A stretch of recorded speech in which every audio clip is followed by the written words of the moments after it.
Hi, ಇವತ್ತು Sunday ಆಗಿರೋದ್ರಿಂದ ನಾನೊಂದು ಏರ್ ಪ್ಯಾಕ್ ರೆಡಿ ಮಾಡ್ಕೊಂಡಿದ್ದೆ. ಆ ಏರ್ ಪ್ಯಾಕ್ ಹಚ್ಚೋದಕ್ಕೆ ನಾವು ಮುಂಚೆ ಈ ಥರ ಆಯಿಲ್ ಮಸಾಜ್ ಮಾಡಿಕೊಂಡು 1 ಅವರ್ ಬಿಟ್ಟಿರಬೇಕು. ನಾನು ನೈಟೇ ಹಚ್ಕೊಂಡಿದ್ದೆ. ನಾವು ಈ ಥರ ಏರ್ ಪ್ಯಾಕ್ ಹಾಕೋಬೇಕಾದ್ರೆ ಯಾವುದೇ ಕಾರಣಕ್ಕೂ ಡ್ರೈ ಏರ್ಗೆ ಹಾಕೋಬಾರ್ದು. ಸ್ವಲ್ಪ ಆಯಿಲ್ನ ಈ ಥರ ಅಪ್ಲೈ ಮಾಡ್ಕೋಬೇಕು.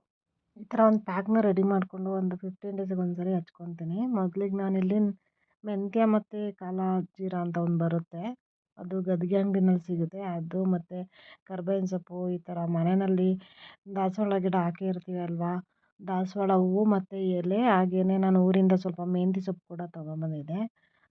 ಅದ್ರ ಜೊತೆಗೆ ನಿಂಬೆಹಣ್ಣು ಮತ್ತು ನಲ್ಲಿಕಾಯಿ, ಸ್ವಲ್ಪ ನೀರು ಹಾಕಿ ಚೆನ್ನಾಗೊಂದು ಪೇಸ್ಟ್ನ ಮಾಡ್ಕೊಬಿಟ್ಟು, ಆ ಪೇಸ್ಟಿಗೆ ಸ್ವಲ್ಪ ನಾನು ಇಲ್ಲಿ ಮನೆಯಲ್ಲೇ ಪ್ರಿಪೇರ್ ಮಾಡಿದ್ದೆ ಆಯಿಲು, ಅದನ್ನು ಹಾಕಿ ಮಿಕ್ಸ್ ಮಾಡ್ಕೊಬಿಟ್ಟು ಈ ಥರ ನಮ್ಮ ಏರ್ಸಿಗೆ ನೀಟಾಗಿ ಒಂದ್ಸರಿ ಅಪ್ಲೈ ಮಾಡ್ಕೊಂಡು, ಟೈಮ್ ಇದ್ದರೆ 1 ಅವರ್ ಬಿಡ್ಬೋದು. ಇಲ್ಲ ಅಂತಂದರೆ ಅರ್ಧ ಗಂಟೆ ಬಿಟ್ಟು ಸ್ನಾನ ಮಾಡಿದ್ರೆ ಏರ್ ಗ್ರೋತ್ ಆಗುತ್ತೆ, ಹಾಗೆ ವೈಟ್ ಹೇರ್ಸು ಕಡಿಮೆ ಆಗ್ತಾ ಬರುತ್ತೆ. ಮನೆಯಲ್ಲೇ ಏರ್ ಆಯಿಲ್ ಹೇಗೆ ಪ್ರಿಪೇರ್ ಮಾಡ್ಕೋತೀನಿ ಅಂತ ಬೇಕಾದರೆ ಕಮೆಂಟ್ಸ್ ಮಾಡಿ, ನೆಕ್ಸ್ಟ್ ವಿಡಿಯೋದಲ್ಲಿ ತೋರಿಸ್ತೀನಿ.